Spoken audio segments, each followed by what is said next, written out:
যায় আসে মন খারাপে। নমস্কার বন্ধুরা, আজ বানালাম আলু পটলের কারি।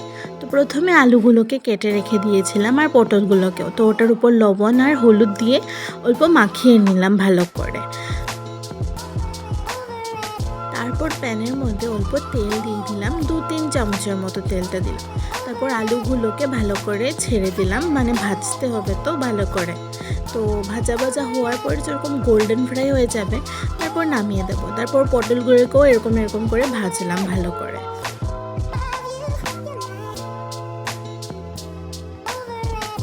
পটলগুলোকে নামিয়ে রেখে দিয়েছি। এখন ভালো একটা প্যানের মধ্যে আবার তেলটা দিয়ে দেব আর শুকনো লঙ্কা আর 1 চামচের মতো কালো জিরে দিয়ে দেব।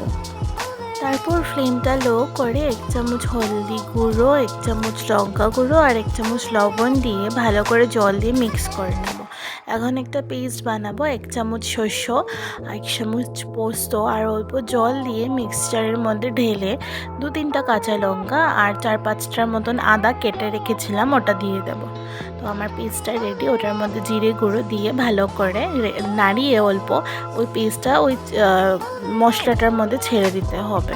তারপর অল্প জল দিয়ে ওটাকে মিক্স করে নেব। তারপর 1 চামচের মতো চিনি দিয়ে ভালো করে যত সময় না তেল বের হয় ভালো করে নাড়িয়ে নিতে হবে। তারপর আলু আর পটল ভেজে রেখেছিলাম, ওটা ছেড়ে দিলাম ওটার উপরে। তারপর ভালো করে মশলাগুলো আলু আর পটলের মধ্যে লাগিয়ে নিলাম। তারপর 1 চামচ না, মানে 1 কাপের মতো জল দিয়ে দিলাম ভালো করে। তারপর ঢাকা দিয়ে রেখে দিয়েছি।